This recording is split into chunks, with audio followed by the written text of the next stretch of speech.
So welcome, Vaughn Vernon. I wish you a pleasant experience.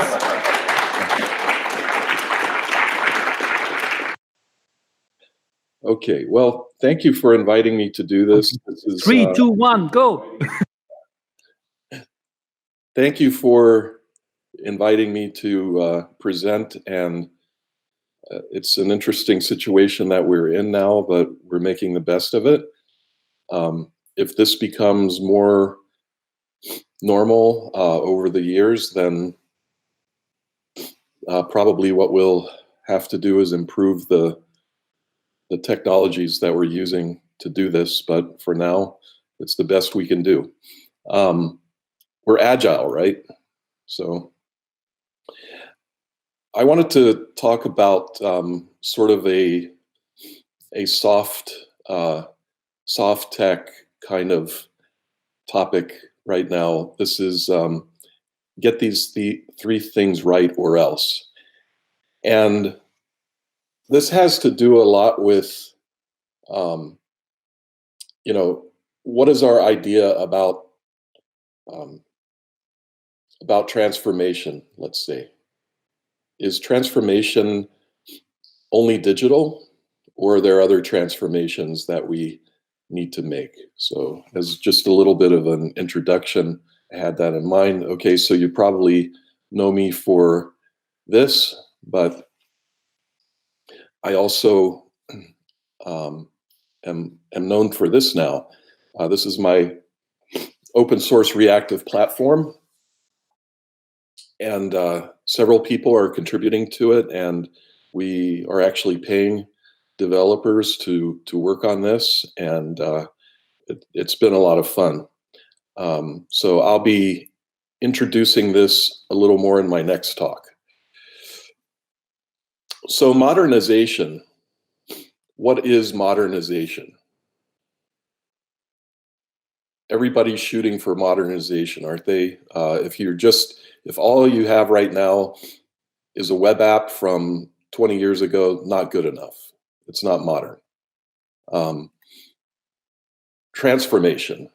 Do we do things digitally, or are we missing the boat with digital? So do we need to transform to digital transformation?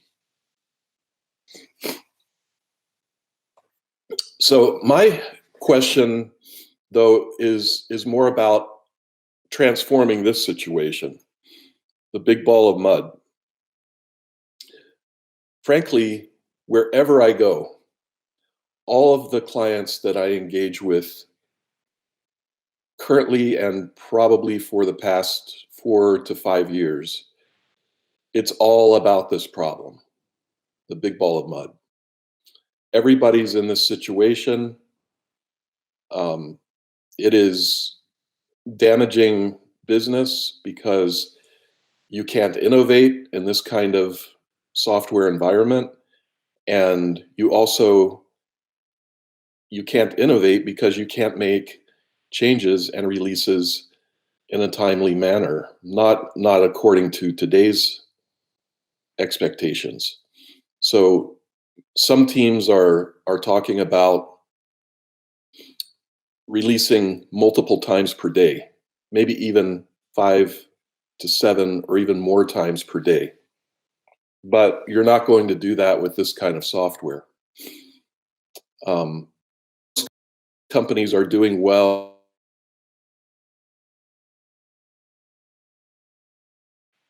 The system, they tend to be highly coupled and highly dependent, but not well organized. And the conversations that you have around this software focus in one area, but by changing something in one area, you can easily break things in another area. The only thing wrong with this illustration or this diagram here is that there aren't enough boxes, and we're not really showing the lines of dependency. So what do we do about this? Well, we can't just throw it away. This is legacy. It makes money. And the reason that, the very reason that it makes money is the reason why we can't just get rid of it or easily replace it or start tearing it apart and putting it back together, because it would stop making money during that time, and even highly potentially not make money ever again because of the damage we could do to the system. Pardon me, my sniffles do not indicate coronavirus, fortunately, right at this time. I think it's just maybe some allergies in our springtime here. I apologize for that. So we get a lot of times to this situation of the big ball of mud because of this anti-pattern. Actually, some people think of this as a valid pattern, but I actually do not consider an anemic approach to software development as a domain model. So the official name of this anti-pattern, or what I call an anti-pattern, is anemic domain model. But I'm going to insist that this is nothing like a domain model at all. Including the name domain model is too highly complementary to this kind of model, and I'll explain why. Notice the annotations that are very typical. Now, this is from a Java perspective, but this can happen in really any language, where we have this class. In this case, we're talking about a client, and this client has some string fields in it. Notice that each field has an association to the database, and so does the whole class. The class itself is known as an @entity, and maybe when we see @entity, we're being a little bit encouraged by this, because we're saying, oh, let's see what this entity, maybe it's a real domain model entity. Let's see what it has to offer. And then we look immediately inside, and the first thing we see is @ID, and then a bunch of @columns. Well, maybe not so bad, because let's go see what the behavior is. Okay, and what do we find? We find something like this. Actually, there is no behavior. The behavior is just setting data inside the client, and then this client object gets mapped into the database. So what does this mean? Why are we making these changes? When you look at this client and the operations being done here, set address 1, set address 2, set city, so forth, what's the impression that you get? Oh, well, we're creating a postal address on the client. That's obvious, isn't it? But is it really? Is that what we're doing? Is it a creation, or is it an update? And if it's an update, what kind of an update is it? Are we correcting some sort of spelling error in the street address? Or which street address? Or has this client relocated? And if they relocated, might that be interesting to another part of our large system that is operating on this information? So think about the overall impact of this, and think about how many places where these setter methods could be used together or independently, depending on the use case that's being performed.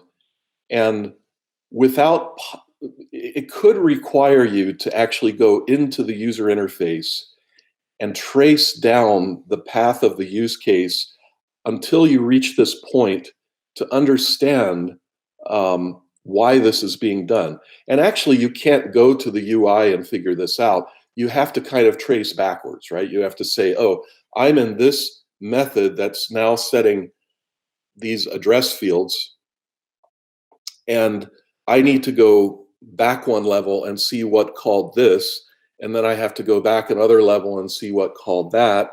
And oh, now we're in the UI. Where did that request come from, right? And what are we gaining from all of this? Well, not much, actually. So when I'm talking about transformation, there are really two kinds of transformation that is essential today. There is definitely a need for digital transformation. We must make our software more, more powerful in terms of the business actions, the business features or capabilities that it implements. And certainly, we can replace a lot of manual labor still, even in today, even since, computers have been a big deal and software a big deal for, 35 to 40 years now, still we haven't made the digital impact that we could. And so we should be transformative in digital transformation. But are we really going to be able to achieve digital transformation if we do not transform our own behavior as software developers? So a lot of teams now think that, microservices are the answer, right? So let's just take that big ball of mud or even a greenfield project, and we'll just break everything up into microservices, and that's the answer. Well, it could be, but most experiences that I have is that teams are doing this incorrectly as well, in many different ways. And I won't list all of them, but a few obvious ones that maybe you've heard of or even experienced is the microservices share a database, or the microservices share services that do common things, or even libraries that do a lot of common things. And so the libraries between the microservices is really providing, sort of this cheating kind of interface between the services. And there's a lot of secrets going on there that are not explicit. And so what do we end up with? Well, yes, again, a distributed big ball of mud. So are microservices really the answer? I think that transformation is fundamentally needed in software development. And most people who are interested in domain-driven design will hardly agree with this. But this message is not being disseminated broadly enough.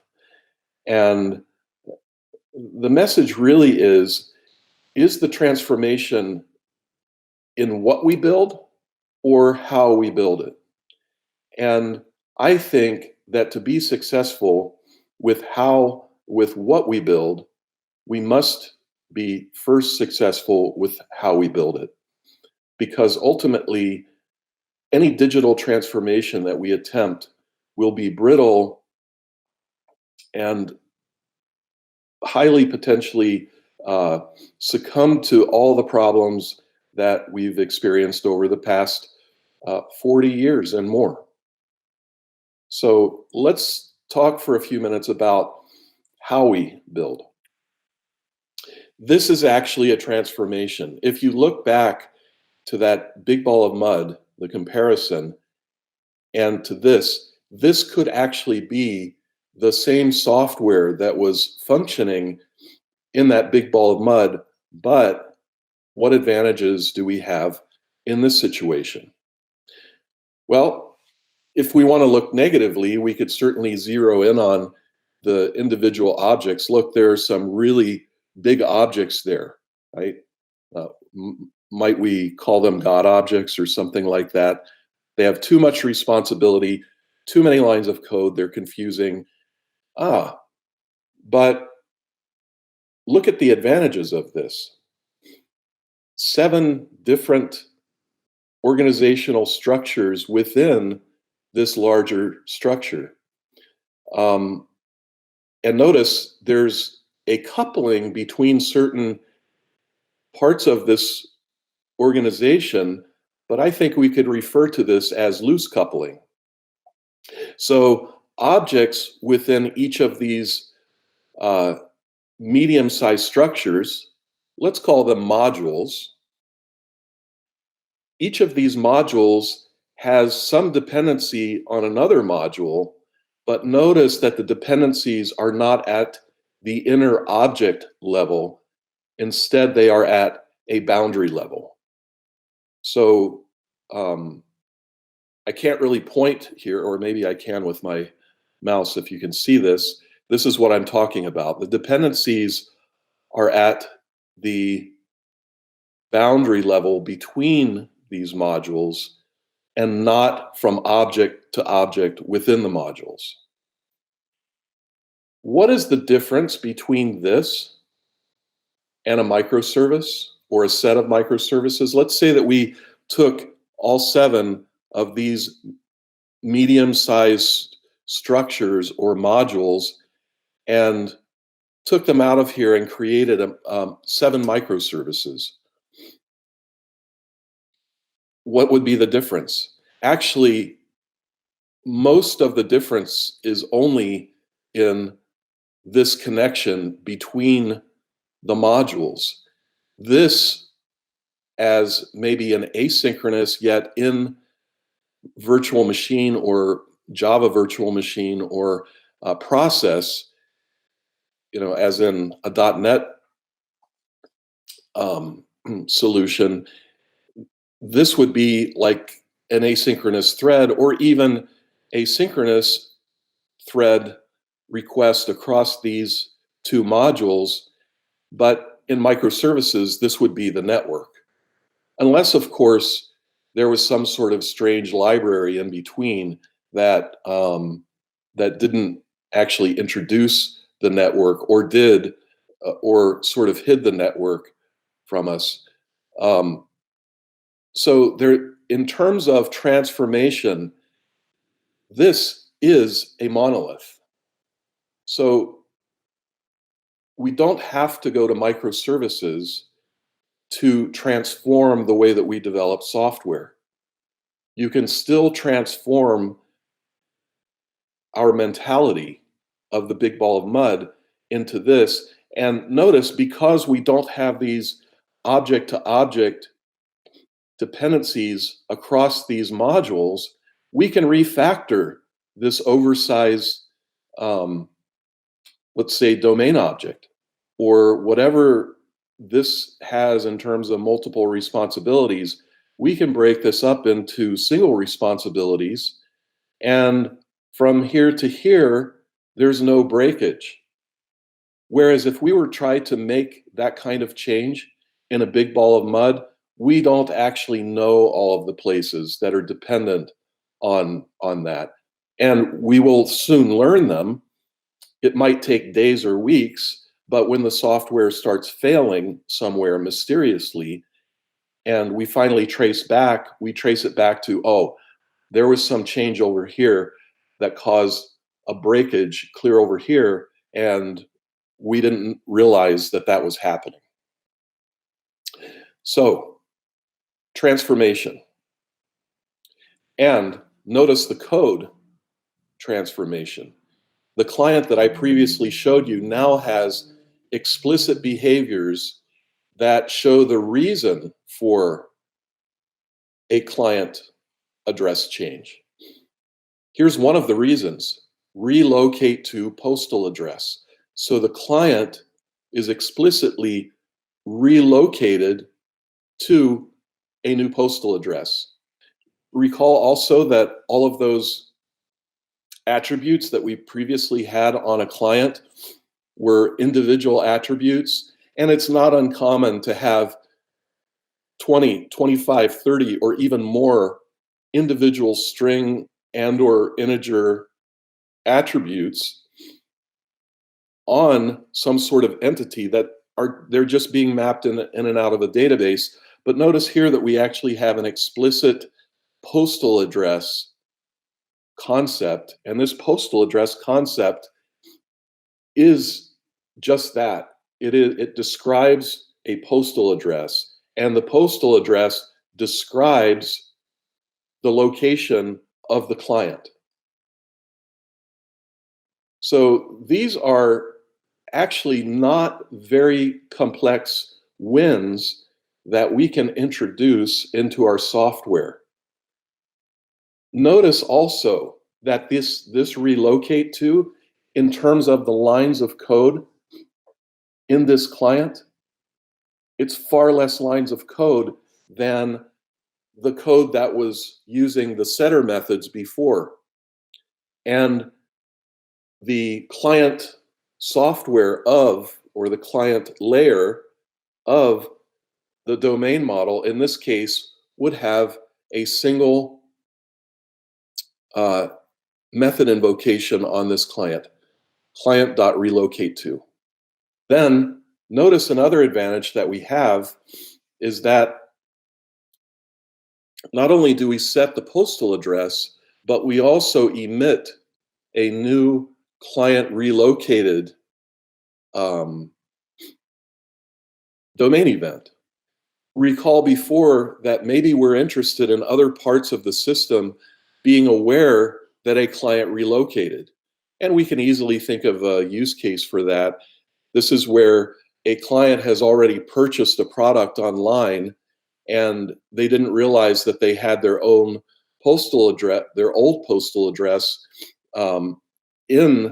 registered in their client description, until they saw the order placed and it says this order will be shipped to such and such an address. Well, it's too late. They shouldn't cancel the order, but they should be able to easily go to their client profile and show a relocation address. And that change can easily catch up with the order that's going through the order system, through fulfillment, and finally through shipping. And because of that, the downstream that is consuming the order information can be alerted to the client relocation, and those parts of the system can also be updated to reflect the client relocation, just in time or just before. Notice another advantage. We can actually test this client.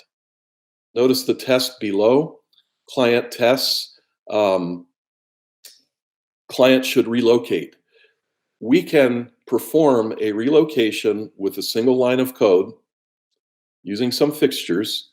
So we would have a client fixture and a postal address fixture to assert that the client was relocated.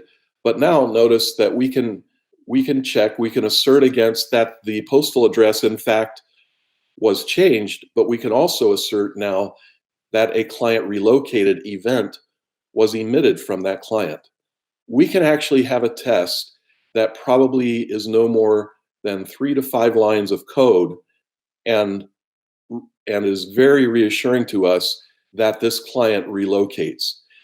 If you were to attempt to test the previous client, you must admit, I hope, that that is really not something that you can test, because what are we testing? We're only testing that that these 5 or 6 setter methods change the state of the internal client. We're not testing that a relocation occurred. This is a very subjective kind of thing to test when we do not have rich behaviors that are intention revealing. This is a transformation that tells us exactly what happened. So another failure that we have in the industry is our communication. This is an illustration of where executives, let's say, in the boardroom or in this kind of situation where the executive leadership meets, they envision this new digital transformation. And in order to make this digital transformation occur, they have to communicate to others. And unfortunately, this communication isn't directly from the executives to the software developers. The software developers are below this funnel structure here, or this funnel device. And notice, while there's a broad vision and broad knowledge at the top, where intentions are fairly well understood, but not in great detail, this vision enters into a communication channel. And the broad communication first takes place between this executive or a number of executives and the team that works directly under them. How many layers are there between here? Well, what we're going to do is not only say that this is a funnel and that knowledge trickles very, very slowly out of this, but we're also going to insert a filter at every single communication division within the organization. This could be dozens, actually, depending on the size of the organization, or it could be 4 or 5. But you know what? When you play the telephone game, if you're familiar with that game, how many people have to be told from the originator of some message to the next person? When does that message actually, how many ears does that message have to pass through before it's distorted?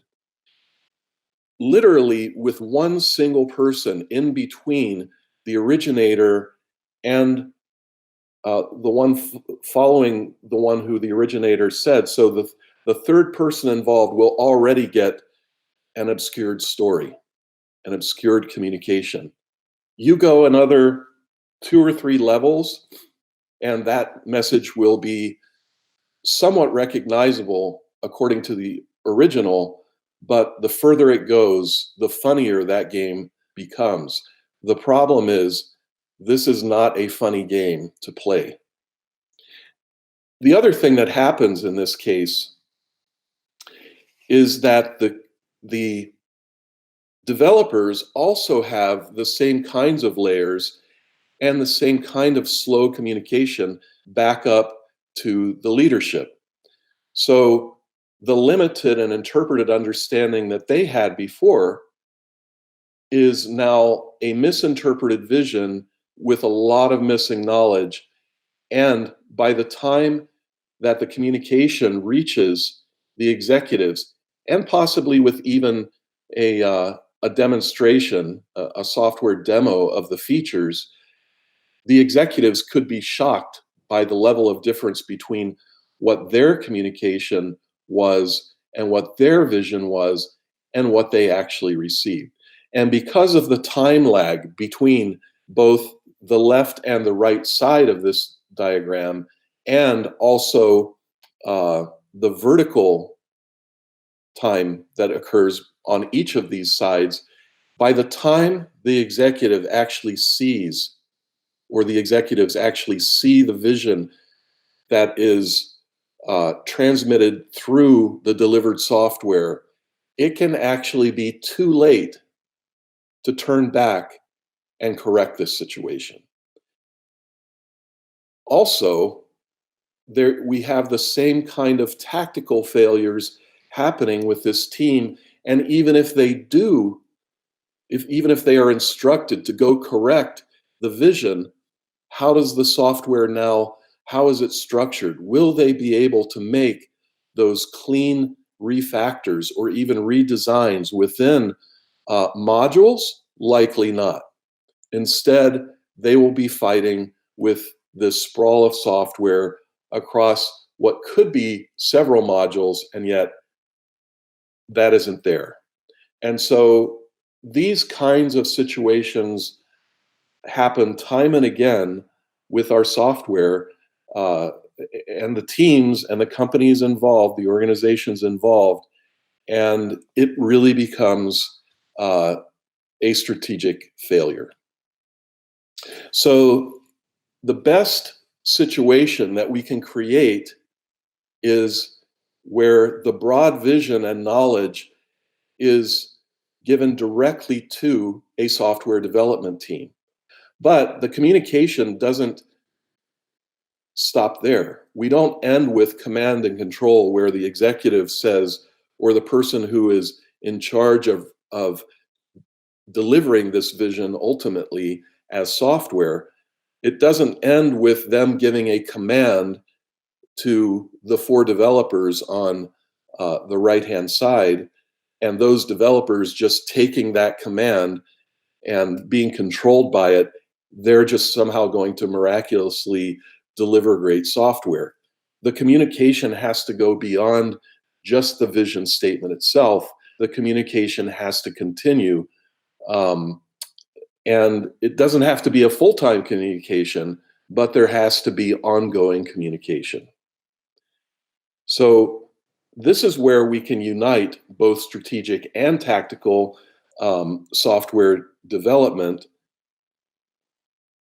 because here's what we actually face. The complexity of the business problem itself is generally very high when we are trying continuous code. This is spaghetti business, okay? Spaghetti business means that the business is really far more complex than the software, than a programming language is to use. We are trying to solve extremely complex business digital transformation problems with a programming language and some technologies that we can actually know pretty well, and yet the business problem is much more complex. So when you get into this kind of situation, in this kind of business situation, business complexity, we don't want to multiply the complexity by adding complexity to the software implementation itself. We want to instead tackle the business complexity with our software, but that means that we're going to have to use our brains to tackle the business problem. And when we tackle the business problem, we can simplify as much as possible the actual software implementation.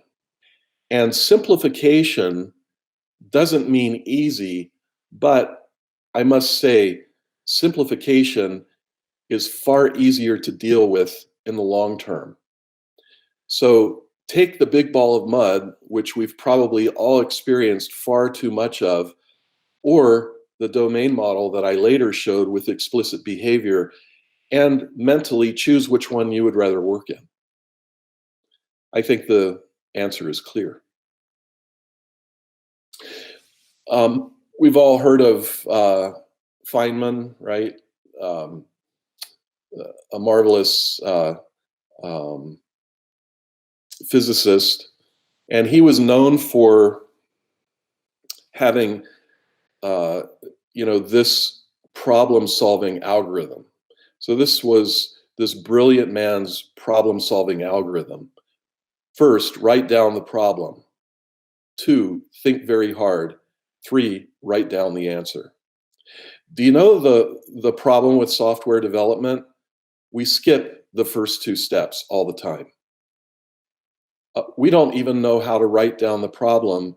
And when we don't know how to write down the problem, we don't think very hard. And so instead, with software, we just write down the answer.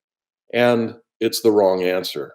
Even if we can ship the software, the fundamental underlying stability of the answer that we give is wrong. So this is all led up to the 3 things we have to get right or else.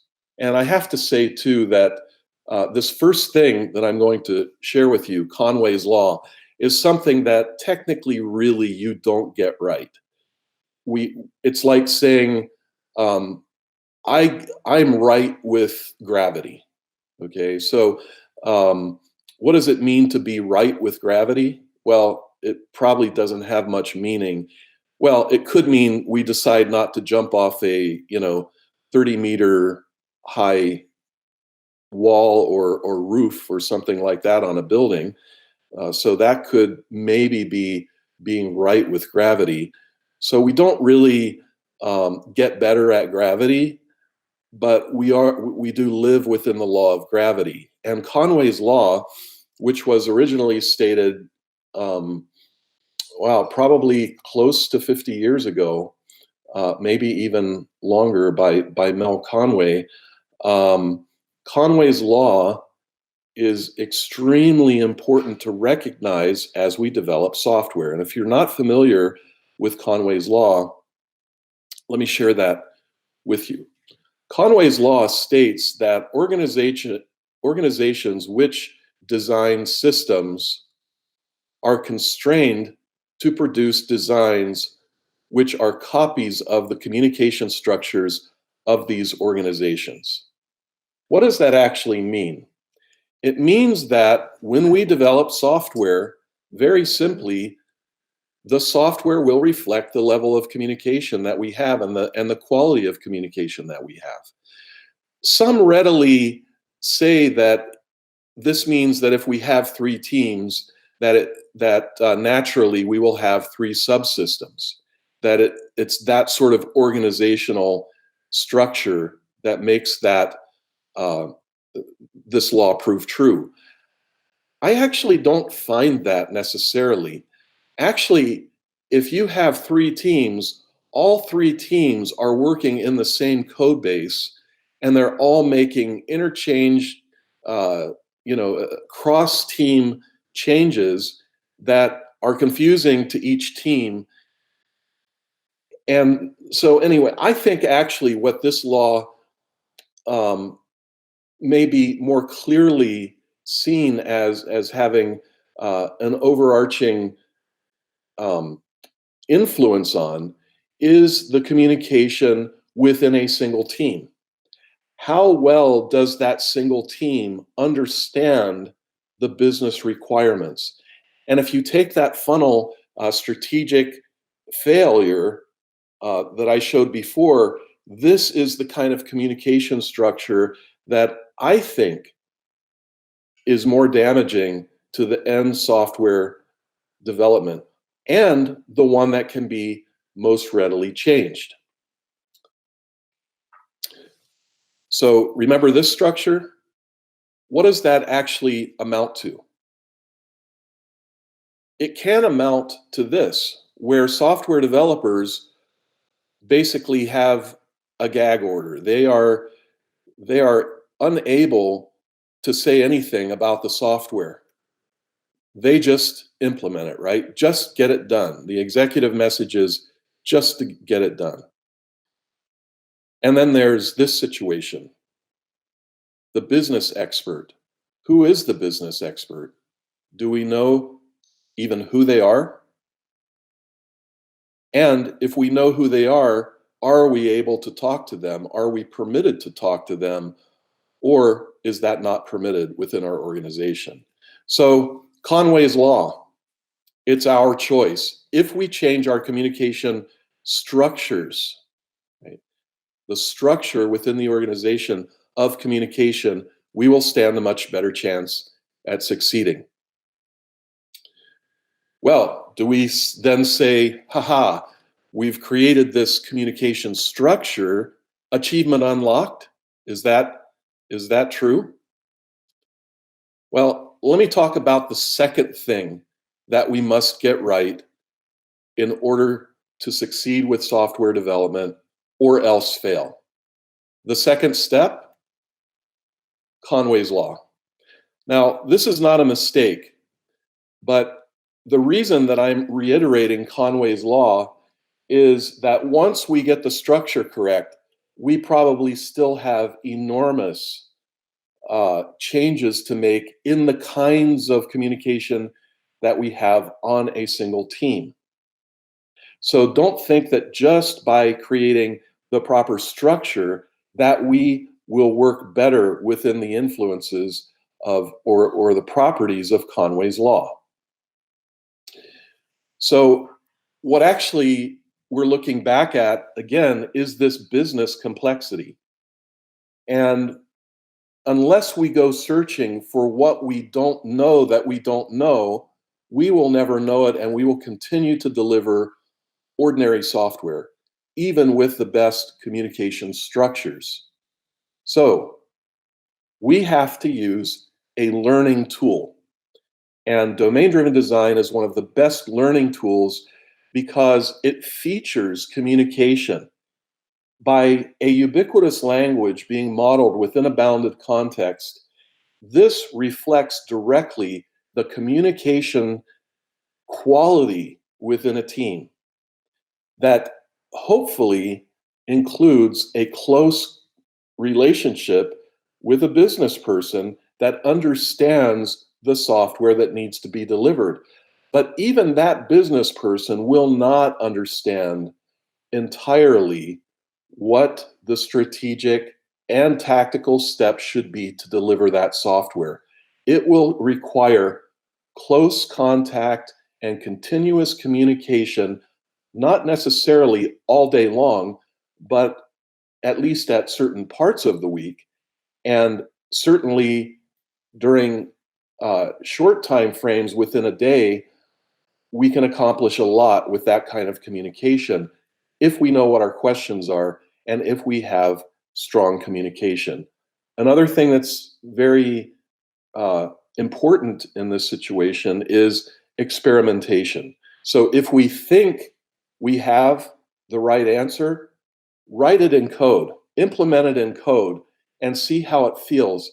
Oftentimes, when you're just drawing on a whiteboard or doing event storming, you will think that you have the answer, but as soon as you start implementing code, you will find the holes in your learning, and you will have to go back because the code will reveal that you haven't learned enough. Or by implementing the code, it will show problems that you need to ask more questions about, and those questions will lead to breakthroughs. So it's all about communication and codifying the communication into a domain model that is constantly being improved. I like to say that learning results in knowledge, and knowledge changes everything. It really does at any level in life. And and a large part of our life is spent developing software. Learning will change everything about the quality of the software that we deliver. And domain-driven design is one of the better ways to do that, both strategically and tactically. We can make such advances. So the real achievement that we're trying to unlock is team learning.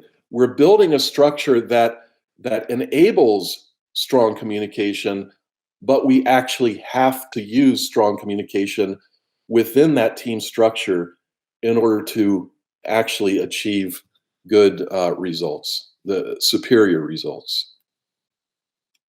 Now, if you think that I'm going to say that the third thing that you have to get right is Conway's law, I'm not going to say that this time. So surprise.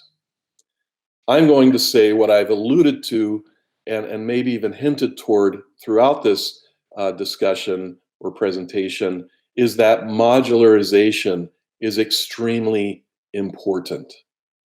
The modules that we use should reflect the communication structures that we have. And so throughout the software, we will tend to have conversations with different business people, different business experts, and the modules of our software should show those structural differences, those communication differences. So again, here's where we are. Here's where we are. It makes money, but it's not a good thing. So to transform that, modularization is extremely important. And note again that all 7 of these medium-sized modules or even small modules are extremely important because they encapsulate the conversations, 7 different kinds of conversations that we have in the business. So these actually reflect the communication structure, not just the team structure. And because we're modularizing the team, the communication structure, which could even be the same software development team on any number of these, we're still having, as a software development team, different conversations with different business people in order to make this system work. Another thing that's important to note here is that each of those 7 modules can also represent 7 different architectures. The architecture is not necessarily, of necessity, driven by that outer container, which is the monolith deployment unit itself. So we can actually create the correct architecture within the individual modules. And this would also include separate databases, or at least clearly separated tables with separate permissions within a single database that can then be easily translated into separate databases when we go into a microservices implementation. So now those 7 modules that we had before could be broken out of that monolith and implemented as microservices. So this is the kind of transformation that we're talking about. Yes, we're making money, but look at the nice, neat piles of money that we have.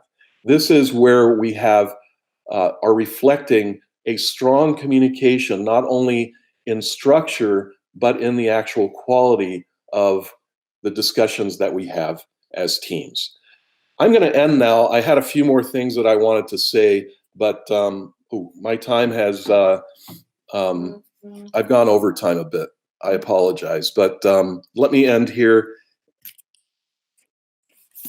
and have some communication with your side.